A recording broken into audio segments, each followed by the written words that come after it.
voici sa prescription.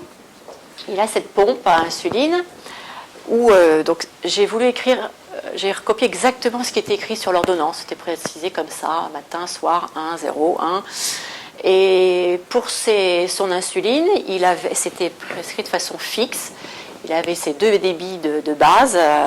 Donc la pompe est programmée pour un basal dans la journée et un basal la nuit. Et puis des bolus qu'il s'injecte donc avant chaque repas, 20, 20, 20. Ce n'était pas établi en fonction de quelle glycémie ou quoi que ce soit. Et puis, alors, metformine 1000 matin et soir, le cardégique. Il n'a jamais fait d'accident cardiovasculaire, cardégique.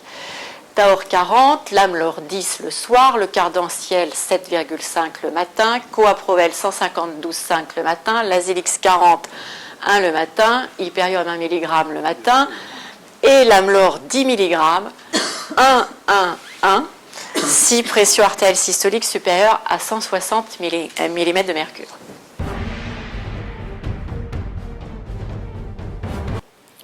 Le classement des motifs d'arrêt des traitements, dans l'ordre, en premier, l'absence d'indication.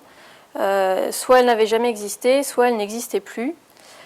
Après, une efficacité non démontrée avec un service médical rendu insuffisant. Des effets secondaires.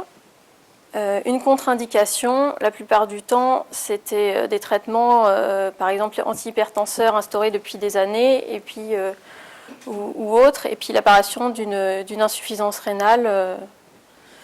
Voilà. L'interaction médicamenteuse ou le surdosage, le double emploi, les traitements inappropriés chez le sujet âgé, les traitements insuffisants qui ne permettaient pas la disparition des symptômes, et les risques supérieurs aux bénéfices attendus en dehors des traitements inappropriés chez le sujet âgé.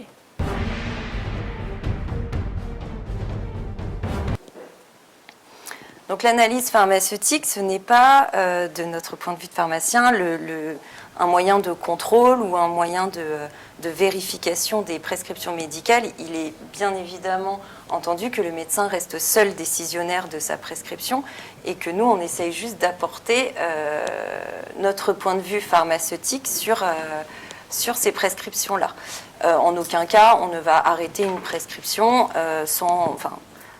aucune de nos actions n'est bloquante en fait pour la prescription du médecin.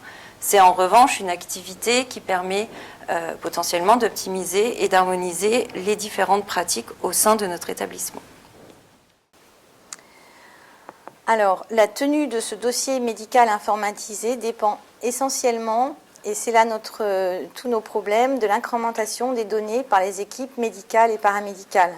En fait, le problème qui se pose aujourd'hui, c'est qu'au sein d'un même établissement, vous avez des services informatisés, donc avec un dossier unique, et des services avec un dossier papier, ou avec la coexistence des 2 supports qui pourraient générer des erreurs si certains médecins prescrivent sur l'informatique et pas d'autres.